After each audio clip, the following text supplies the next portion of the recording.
오늘 성경 말씀은 요한복음 8장 43절에서 47절까지의 말씀입니다. 제가 봉독하겠습니다. 어찌하여 내 말을 깨닫지 못하느냐? 이는 내 말을 들을 줄을 알지 못함이로다. 너희는 너희 아비 마귀에게서 났으니 너희 아비의 욕심대로 너희도 행하고자 하느니라. 그는 처음부터 살인한 자요 진리가 그 속에 없으므로 진리에 서지 못하고 거짓을 말할 때마다 제 것으로 말하나니 이는 그가 거짓말쟁이요 거짓의 아비가 되었음이라.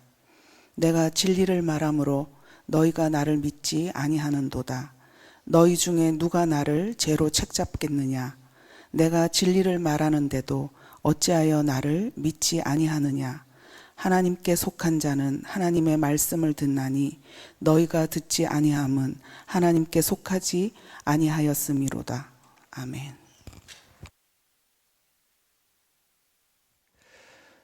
미국이 러시아로부터 알래스카를 사들였죠. 1867년 러시아 로마노프 왕조로부터 720만 달러를 주고 그 땅을 매입했다고 합니다. 알래스카는 미국 본토의 약 5분의 1에 해당하는 거대한 땅이고 미국의 49번째 주가 되었습니다. 오늘날 많은 사람들은 이 거래를 두고 세계 역사상 가장 성공한 부동산 투자였다라고 평가합니다. 그 땅 아래 묻힌 금과 석유 그리고 무궁무진한 산림과 어장 등 막대한 자원이 숨겨져 있기 때문입니다. 그러나 당시 미국 내 여론은 매우 비판적이었다고 하죠. 미국 본토와 연결되지도 않는 땅이고 꽁꽁 얼어붙은 땅이라 쓸모없고 버려진 땅이라고 생각한 사람들이 많았습니다. 이들에게는 미래를 보는 안목이 없었습니다. 겉으로 보이는 얼음 뒤에 감춰져 있는 보화의 가치를 전혀 알아차리지 못했던 것입니다. 이러한 안목의 부재는 오늘 본문에서도 나타납니다. 하나님의 아들이신 예수님이 이 땅 가운데 오셨습니다. 사람들은 그분을 직접 자기들의 눈으로 보았습니다. 그분의 음성을 귀로 들었습니다. 하지만 놀랍게도 그들은 예수님을 전혀 알아보지 못했습니다. 진리의 말씀을 눈앞에서 듣고도 그 가치를 깨닫지 못했던 것입니다. 본문 43절에서 예수님은 이 비극적인 상황을 이렇게 말씀하셨습니다. 어찌하여 내 말을 깨닫지 못하느냐? 이는 내 말을 들을 줄 알지 못함이로다. 제가 모스크바에서 한인교회를 섬길 때 어느 주일에 한 러시아 현지인 한 분이 교회당에 오셨습니다. 이분이 예배 시간이 언제인지 잘 모르고 오셨던 것 같습니다. 그래서 일찍 와서 한참을 기다리다가 예배를 함께 드렸습니다. 그런데 예배 도중에 조용히 나가셨습니다. 한국말로 하는 예배를 전혀 알아듣지 못하는 러시아 분이셨기 때문입니다. 아무리 좋은 말을 해도 아무리 열심히 설교를 해도 알아듣지 못하면 소통이 불가능합니다. 예수님 당시 유대인들이 그랬습니다. 다른 나라 말을 하신 것도 아닙니다. 그들이 충분히 알아들을 수 있는 말로 말씀하셨습니다. 그럼에도 어떻게 합니까? 계속해서 못 알아들었습니다. 예수님이 떡을 말씀하시는데 그냥 먹는 떡이라고 생각을 했습니다. 그래서 떡을 더 얻어 먹으려고 예수님께 많은 사람들이 따라왔습니다. 영원히 목마르지 않을 물을 주겠다라고 말씀하시니까 그냥 마시는 물이라고 생각했습니다. 그래서 예수님, 우물가에 내가 다시 물 길러 오지 않게 그 물을 영원히 목마르지 않는 물을 주세요 라고 말했습니다. 요한복음 8장에 와서도 예수님이 자유를 말씀하셨습니다. 그랬더니 이 자유를 정치적인 자유라고 생각했습니다. 로마로부터 우리를 해방하겠다라는 말로 이해했습니다. 예수님이 너희 아버지를 이야기하자 유대인들은 이번에는 아브라함을 생각했습니다. 그런데 예수님이 가리킨 것은 너희 아버지는 마귀다 라고 얘기하셨죠. 이처럼 모든 것을 다르게 들었습니다. 말을 하셨지만 그 말을 못 알아들었던 것입니다. 왜 이런 일이 일어났을까요? 왜 유대인들은 예수님의 말씀을 듣지만 못 들었을까요? 예수님은 매우 충격적인 이유를 말씀하시는데 44절입니다. 너희는 너희 아비 마귀에게서 났으니 너희 아비의 욕심대로 너희도 행하고자 하느니라. 그는 처음부터 살인한 자요 진리가 그곳에 없으므로 진리에 서지 못하고 거짓을 말할 때마다 제 것으로 말하느니 이는 그가 거짓말쟁이요 거짓의 아비가 되었음이라. 성경에는 마귀라고 하는 말이 그렇게 많이 등장하지는 않습니다. 그래서 우리는 마귀에 대해서 깊이 생각할 기회가 많지 않습니다. 오늘 본문을 통해 마귀에 대해서 세 가지를 함께 살펴보려고 합니다. 첫 번째, 마귀는 실제로 존재한다는 사실입니다. 교회 다니는 분들 중에 마귀를 이야기하면 요즘 세상에 마귀가 어딨냐, 아직도 마귀를 믿느냐 라며 비웃는 분들이 있습니다. 대개 이런 분들은 마귀를 이렇게 서구적으로 생각을 해서 빨간 옷을 입고 뿔을 달고 꼬리에 화살표 모양을 단 우스꽝스러운 존재라고 생각합니다. 주로 영화나 동화 속에서 본 것을 연상하고 이런 마귀는 없다라고 말합니다. 또 동양식으로 생각하는 사람들도 있습니다. 이들은 전설의 고향을 떠올려서 흰 소복을 입고 머리를 풀어에 치고 입가에 피를 묻힌 귀신을 생각합니다. 내 다리 내놔 뭐 이러면서 따라오는 그런 귀신을 생각하면서 다 옛날 이야기다, 전설이다, 진짜 귀신이나 마귀 같은 것은 없다라고 말합니다. 하지만 성경을 보면 사도 바울도 고린도 교회에 편지하면서 사단에게 속지 않기 위하여 우리는 그의 계책을 알아야 한다라고 경고했습니다. 마귀는 실제로 존재할 뿐만 아니라 지금도 우리를 속이기 위해서 계획하고 움직이고 일하고 있다는 것입니다. 이 내용을 아주 흥미롭게 풀어낸 사람이 있는데 기독교 작가인 C.S. 루이스라고 하는 사람입니다. 그는 순전한 기독교라고 하는 책을 통해 신앙을 굉장히 깊이 있게 설명한 지성인이면서 동시에 나니아 연대기 같은 이야기를 쓴 작가이기도 합니다. 이분이 스크루테이프의 편지라고 하는 책을 썼는데 제가 주기도문 설교를 할 때 한번 소개한 적이 있었습니다. 이 책을 보면 스크루테이프라고 하는 사단이 삼촌입니다. 삼촌이 자기 조카에게 편지를 쓰는데 삼촌과 조카 사이니까 둘 다 사단입니다. 어떻게 하면 인간을 죄에 빠뜨릴 수 있느냐 그 수법을 소개하고 작전을 가르쳐주는 전수해주는 그런 내용으로 가득합니다. 그래서 이 책을 읽을 때는 주의해야 합니다. 보통 책은 우리가 다 들으면 배우면 읽으면 좋은 내용들이 대부분입니다. 그런데 이 책은 그렇게 따라 했다가는 사단에게 홀딱 속아 넘어가는 내용들입니다. 그래서 이 책을 읽을 때는 이렇게 하면 안 되는구나 계속해서 이제 뒤집어서 읽어야 합니다. 정신을 똑바로 차리지 않으면 이 책은 안 읽는 게 나을 수도 있는 책입니다. 여러분, 마귀는 실제로 존재합니다. 지금도 우리를 공격하고 있습니다. 그래서 예수님께서도 기도를 가르쳐 주시면서 뭐라고 말씀하십니까? 시험에 들게 하지 마시옵고 다만 악에서 구하시옵소서라고 기도하라고 가르쳐 주셨습니다. 여기서 악이란 단순히 어떤 상황이나 행위, 악한 것만 말하는 게 아닙니다. 악한 자, 곧 마귀를 의미합니다. 예수님은 우리를 마귀로부터 지켜달라고 날마다 기도하라고 하신 것입니다. 두 번째, 우리가 마귀에 대해서 알아야 할 것은 마귀는 타락한 천사라고 하는 사실입니다. 성경 두 곳을 보면서 이 사실을 확인해 보려고 합니다. 먼저 에스겔 28장 12에서 15절입니다. 길지만 제가 한번 읽어드리겠습니다. 인자야, 두로 왕을 위하여 슬픈 노래를 지어 그에게 이르기를 주 여호와의 말씀에 너는 완전한 도장이었고 지혜가 충족하며 온전히 아름다웠도다. 네가 옛적에 하나님의 동산 에덴에 있어서 각종 보석 곧 홍보석과 황보석과 금강석과 황옥과 홍만호와 창옥과 청보석과 남보석과 홍옥과 황금으로 단장하였음이여. 네가 지음을 받던 날에 너를 위하여 소고와 비파가 준비되었도다. 너는 기름 부음을 받고 지키는 그룹임이여. 내가 너를 세우매 네가 하나님의 성산에 있어서 불타는 돌들 사이에 왕래하였도다. 내가 지음을 받던 날로부터 내 모든 길에 완전하더니 마침내 내게서 불의가 드러났도다. 이 말씀은 겉으로는 두로 왕에 대한 말씀처럼 보이지만 그 배후에 있는 존재, 곧 마귀를 보여주는 말씀입니다. 그래서 여기 언급된 너는 바로 마귀를 가리킵니다. 마귀는 완전한 도장이었고 지혜가 충만했습니다. 온전히 아름다웠습니다. 하나님의 동산 에덴에 있었고 기름 부음을 받은 그룹, 곧 높은 천사의 자리에 있었습니다. 그가 날 때 비파와 소고로 기뻐하며 즐거워했습니다. 축하했습니다. 그런데 어떻게 되었습니까? 마침내 내게서 불의가 드러났다라고 말합니다. 처음부터 마귀였던 것이 아닙니다. 하나님이 지으실 때는 완전하고 아름다운 존재였습니다. 그러나 그 안에 마침내 불의가 들어왔고 결국 타락하게 되었습니다. 그렇다면 마귀를 타락하게 만든 불의의 실체는 무엇일까요? 이사야서 14장 13에서 15절의 말씀에 그 답이 있습니다.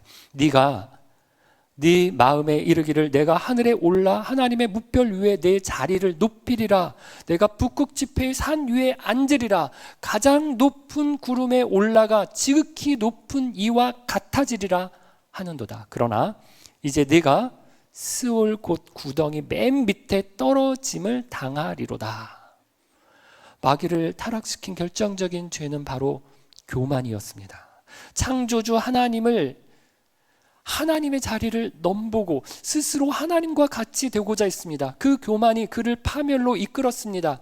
하나님께서 주신 지혜와 아름다움을 하나님을 찬양하고 하나님을 영화롭게 하는 데 쓰지 않았습니다. 자기 자신을 위해서 자기를 높이는 데 쓰는 순간 그는 타락한 존재가 되었습니다.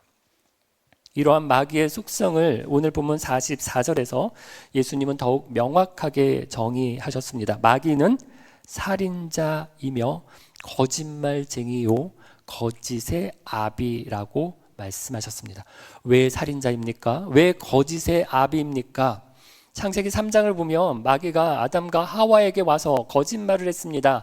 하나님께서는 선악을 알게 하는 나무의 열매를 먹지 말라. 먹으면 반드시 죽으리라 라고 말씀하셨습니다. 그러나 마귀는 어떻게 바꿨습니까? 어떻게 거짓말을 했습니까? 결코 죽지 아니하리라 라고 하며 거짓말로 유혹했습니다. 또한 그걸 먹는 날에는 너희 눈이 밝아져서 너희도 하나님처럼 될 것이다 라고 하며 인간 내면에 있는 교만을 자극했습니다. 거짓으로 사람을 유혹하여 죽음으로 내어몬 것입니다. 그것이 바로 살인자요 거짓말쟁이인 마귀가 했던 일이요 지금도 우리 안에서 하고 있는 일입니다.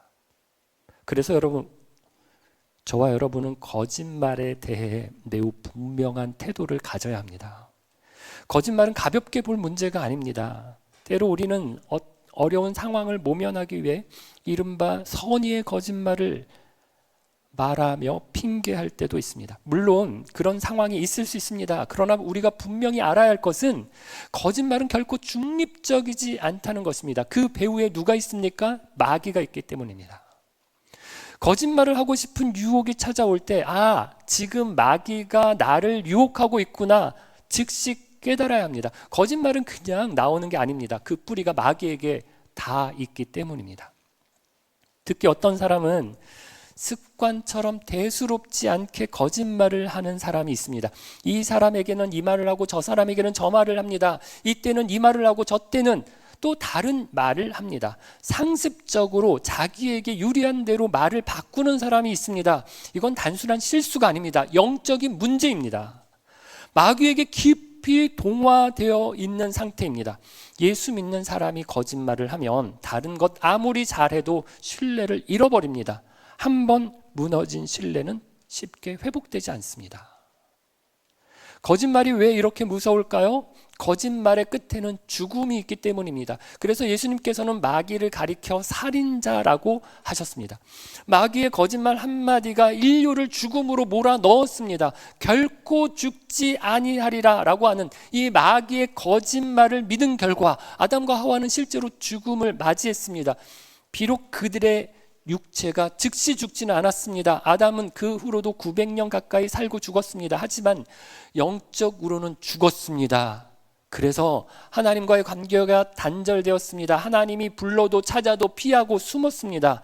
그뿐만 아니라 그의 혼도 죽었습니다. 인격과 성품이 죽었습니다. 조금 전까지만 해도 하와를 향해서 내 뼈 중에 뼈고 살 중에 살이라 자기 몸처럼 아낀다, 사랑한다라고 고백했던 아담이 어떻게 변했습니까? 이 여자 때문에 이 여자가 먹으라고 해서 먹었습니다 라고 하며 여자 탓을 했습니다. 여러분, 남 탓하는 것도 마귀의 속성입니다.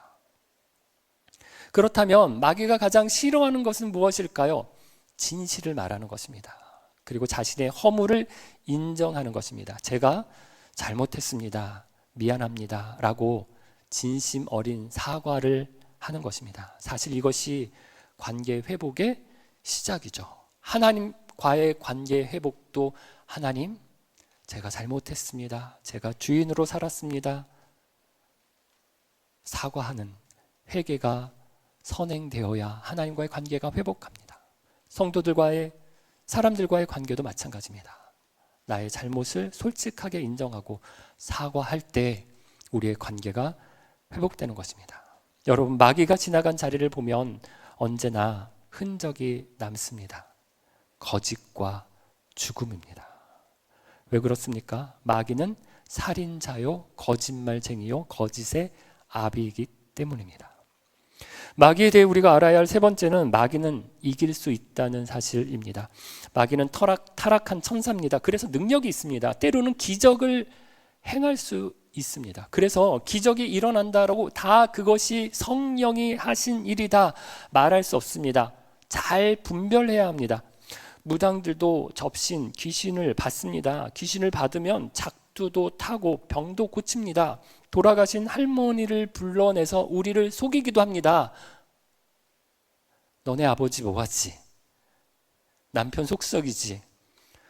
대도 안 하는 예언들을 하면서 다 속 안 썩이는 남편이 어디 있어요? 이런 예언을 하면서 우리를 속이죠. 그러나 분명히 알아야 할 것은 마귀는 강하지만 전능하지 않습니다. 그래서 우리는 두 가지 태도를 가져야 합니다. 우리를 공격하기 때문에 우리가 마귀를 경계하고 조심해야 합니다. 그러나 우리가 마귀를 두려워할 필요는 없습니다. 왜냐하면 우리가 이기기 때문입니다. 어떻게 이길까요? 내 힘으로 싸우면 집니다. 그러나 우리 안에 예수님이 계십니다. 마귀는 예수님께 집니다. 그래서 승리하는 방법은 굉장히 단순합니다. 예수님을 의지하는 것입니다. 예수님이 이긴다라고 하니까 어떤 사람은 무슨 영화에서 드라큘라랑 싸우는 장면을 생각해서 예수님의 십자가만 들면 이기나 보다 해서 십자가를 곳곳에 걸어놓거나 아니면 목걸이에 달고 다니는 분이 계십니다. 그 말이 아닙니다. 주기도문만 외우면 악령이 물러간다라고 생각해서 주기도문을 외우는 사람이 있습니다. 주기도문은 주문이 아닙니다. 예수님이 이긴다는 것은 예수님을 의지해서 살라는 것입니다. 말씀을 붙들고 싸우라는 것입니다. 아담과 하와를 한번 다시 생각해 볼까요? 왜 졌습니까? 왜 마귀에게 넘어갔습니까? 하나님의 말씀을 놓쳤기 때문입니다. 이것을 먹는 날에는 정령 죽으리라 라고 하신 하나님의 말씀을 버렸습니다. 반면 이기려면 어떻게 해야 될까요? 우리 예수님이 광야에서 마귀와 싸워서 이기셨습니다. 3번이나 시험에서 이기셨습니다. 어떻게 이기셨습니까? 기록된 말씀을 가지고 이기셨습니다. 우리도 마찬가지입니다. 말씀을 붙들고 기도로 예수님을 의지해야 이깁니다. 성격이 급한 사람들이 실수가 많습니다. 마귀에게 잘 넘어갑니다. 왜 그럴까요? 말씀 없이 기도하지 않고 바로 머릿속에 생각나는 대로 말하고 행동하면 죄에 빠질 수밖에 없습니다. 그래서 우리가 항상 기억해야 합니다. 말씀과 기도로 살자.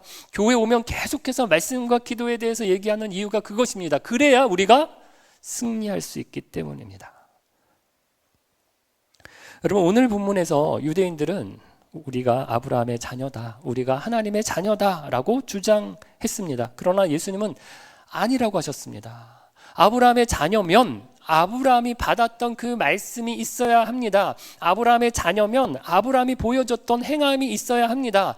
하나님의 자녀라면 하나님이 보내신 그 아들 예수님을 사랑해야 합니다. 그러나 유대인들에게는 없습니다. 말씀도 없습니다. 행함도 없습니다. 무엇보다 예수님을 사랑하지 않습니다. 오히려 미워합니다. 죽이려고 했습니다. 그래서 44절입니다. 예수님은 이들에게 너희는 마귀의 자녀다 라고 충격적인 말씀을 하셨습니다. 근거가 무엇입니까? 너희 아비의 욕심대로 너희도 행하기 때문입니다. 결국 하나님의 자녀인지 아니면 마귀의 자녀인지 어떻게 알 수 있을까요? 누구의 말을 듣고 누구의 일을 행하느냐 하는 것을 보면 알 수 있습니다. 마귀를 따라가면 마귀의 자녀입니다. 하나님의 뜻을 따라서 살아가면 하나님의 자녀입니다. 여러분, 자녀와 아버지의 관계를 생각해 보십시오. 아들이 아버지의 말을 듣는 것은 자연스러운 일입니다. 여기서 듣는다는 건 단순히 귀로 듣는 것만 아니라 마음으로 듣고 따라서 행동하는 것을 의미합니다. 그런데 자녀라고 항상 아버지의 말을 잘 듣습니까? 그런 자녀 많지 않습니다. 말 안 듣는다고 해서 내 자녀가 아닌 건 아닙니다. 여전히 내 자녀입니다. 우리도 어땠습니까? 부모님이 시키면 다 했습니까? 그런 사람 많지 않습니다. 또 시키는 대로 다 해도 또 그것도 너무 문제이죠. 김두식이라는 분이 경북대 법대 교수이신데 이분이 불편해도 괜찮아, 욕망해도 괜찮아 라고 하는 책을 썼습니다. 신앙서적은 아니지만 이분이 교회 집사님이신 것은 맞더라고요. 오래전에 이분 책을 재미있게 읽었는데 특히 흥미로웠던 것은 이 책에서 지랄 총량의 법칙이라는 개념을 소개하는 부분이었습니다. 지랄이라는 말이 설교 시간에 언급하기에 저속한 표현이기는 하지만 제가 제 말을 하는 게 아니라 그분이 그렇게 썼다는 걸 얘기하는 거니까 이해해 주시기 바랍니다. 이분이 주장하는 이 법칙이 무엇인가 하면 사람에게는 일생 동안 발산해야 될 지랄의 총량이 정해져 있다는 것입니다. 그래서 어떤 사람은 그것을 어렸을 때 사춘기 때 쓰고 나중에 멀쩡하게 이제 어른이 되는 사람이 있는가 하면 어떤 사람은 사춘기 때 너무 모범생처럼 지나가고 나중에 커서 어른이 되어서 지랄을 하는 사람이, 소위 방황을 하는 사람이 있다는 것입니다. 이분이 늦바람이 무섭다고 뒤늦게 지랄을 하는 사람보다는 그런 어릴 때 하는 게 더 낫다, 이렇게 얘기를 해요. 그래서 커서 하면 대책이 없다 이런 말을 합니다. 어떤가요? 어떤 분이 일부 예배 마치고 나가면서 저에게 목사님 맞아요, 지랄 총량의 법칙이 있어요. 내 남편이 지금 이러면서 가졌어요. 네. 그래서 여러분, 우리 자녀들 지금 속 썩인다고 지랄한다고 너무 힘들어하지 마시고, 그래 나중에 남편한테 아내한테 지랄하는 것보단 엄마한테 아빠한테 해라 라고 하면서 조금 여유 있게 봐주시면 좋겠습니다. 그런데 저와 여러분도 어떻습니까? 생각해 보면 우리가 하나님의 자녀라고 해서 항상 하나님의 말씀대로만 살지 못합니다. 불순종할 때도 있습니다. 하나님이 보실 때 지랄을 하는 것이죠. 말씀을 어기고 하나님의 마음을 속상하게 할 때 자녀인 우리의 마음입니다. 내가 이러면 안 되는데 라는 마음, 미안한 마음이 있어야 합니다. 하나님의 말씀을 떠나 살아요. 그런데 마음이 아무렇지도 않습니다. 죄를 짓는데 양심의 가책이 전혀 없습니다. 오히려 마음이 너무 평안합니다. 그렇다면 그것은 하나님의 자녀가 아니라는 증거입니다. 어떤 목사님은 이것을 우리 마음의 비상벨과 같다라고 얘기했습니다. 소방 시스템인 스프링클러와 같다라고 비유했습니다. 건물에 불이 나면 비상벨이 울립니다. 우리 이 아펜젤러 기념 예배당은 가끔씩 비상벨이 울리는데 불이 안 나도 울려서 이제 학교 측과 잘 협의를 하고 있는데 학교 측도 왜 그런지 잘 모르는가 봅니다. 그래서 우리는 잘 속아요. 그리고 또 비상벨이 울려도 우리는 꿈쩍도 안 하세요. 또 이것도 좋은 건 아닌데, 그럼 비상벨이 울리는 겁니다. 하나님의 말씀을 떠나서 살 때 경고등이 켜집니다. 마음이 불편해집니다. 괴로움이 찾아오는 것입니다. 그런데 만약 계속해서 죄 가운데 사는데도 불구하고 아무런 비상벨이 켜지지 않습니다. 하나님을 떠나 살아도 마음이 너무 평안하고 즐겁습니다. 그렇다면 그의 아버지는 누구일까요? 하나님이 아니라 마귀의 자녀일 가능성이 큰 것입니다. 사랑하는 빛소금 가족 여러분, 어떤 이단은 감기만 들어도 감기 귀신 들렸다라고 말합니다. 뭐든지 다 마귀 때문이다라고 말하는 데도 있습니다. 병원에 가서 치료를 받아야 하는데 기도로 고친다고 하다가 목숨이 위태로워지는 경우도 있습니다. 지나치게 마귀와 연결시키는 것은 문제입니다. 하지만 분명히 기억해야 할 것이 세 가지라는 말씀을 드렸습니다. 첫째, 마귀는 분명히 존재합니다. 둘째, 마귀는 타락한 천사요 살인과 거짓의 아비입니다. 셋째, 그러나 마귀를 두려워할 필요는 없습니다. 하나님의 자녀는 마귀를 이기기 때문입니다. 그렇다면 하나님의 자녀와 마귀의 자녀를 가르는 기준은 무엇일까요? 47절에서 답을 해줍니다. 하나님께 속한 자는 하나님의 말씀을 듣나니 너희가 듣지 아니함은 하나님께 속하지 아니하였음이로다. 마귀에게 속했기 때문이라는 것이죠. 여러분, 누구의 말을 듣고 따르느냐, 내가 누구에게를 속했는지를 보여줍니다. 우리가 항상 완벽하게 살 수는 없습니다.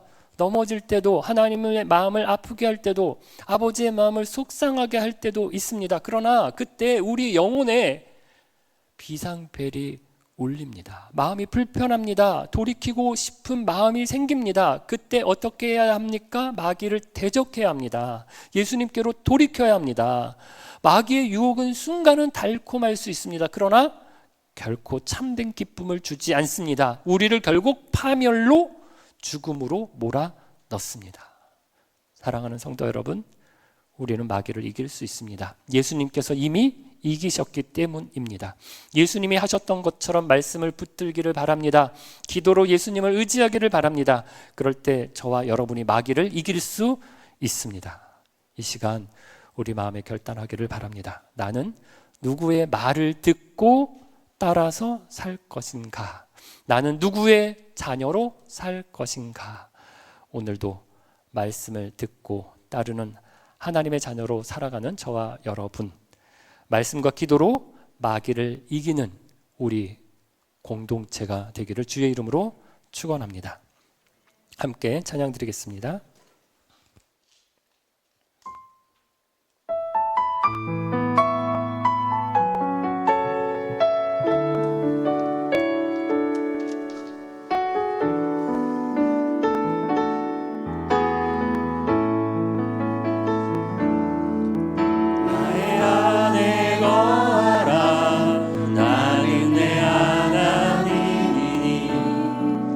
모든 환난 가운데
마귀가 있습니다. 마귀가 우리를 유혹하고 거짓말로 속이고 우리를 넘어뜨리려고 합니다. 마귀의 자녀요, 마귀 편에 속해 있는 사람들은 어쩌면 덜 공격할 수 있습니다. 원래 자기 편, 같은 편이기 때문입니다. 그러나 하나님의 자녀들은 마귀가 끊임없이 공격합니다. 자기 편으로 뺏어 오려고 하기 때문입니다. 마귀가 우리를 공격할 때 내가 하나님의 자녀입니다. 예수님이 내 안에 계십니다. 예수님이 마귀를 말씀으로 이기셨던 것처럼 우리가 예수님 의지하여서 말씀과 기도로 마귀와 싸워 이기게 해 주옵소서. 하나님 앞에 함께 기도하기를 원합니다. 우리 기도할 때 최근에 마음에 비상벨이 울린 적이 있다면 마귀가 나를 유혹하고 넘어뜨리려고 하는 공격을 받고 있다 느낀 적이 있다면 그 공격으로부터 주님 나를 보호하여 주시고 싸워서 이기게 해 주옵소서. 마귀를 따라가는 마귀의 자녀가 아니라 하나님을 따라가는 하나님의 자녀로 살아갈 수 있도록 도와주옵소서. 우리 주님 앞에 은혜를 구하면서 함께 기도하겠습니다.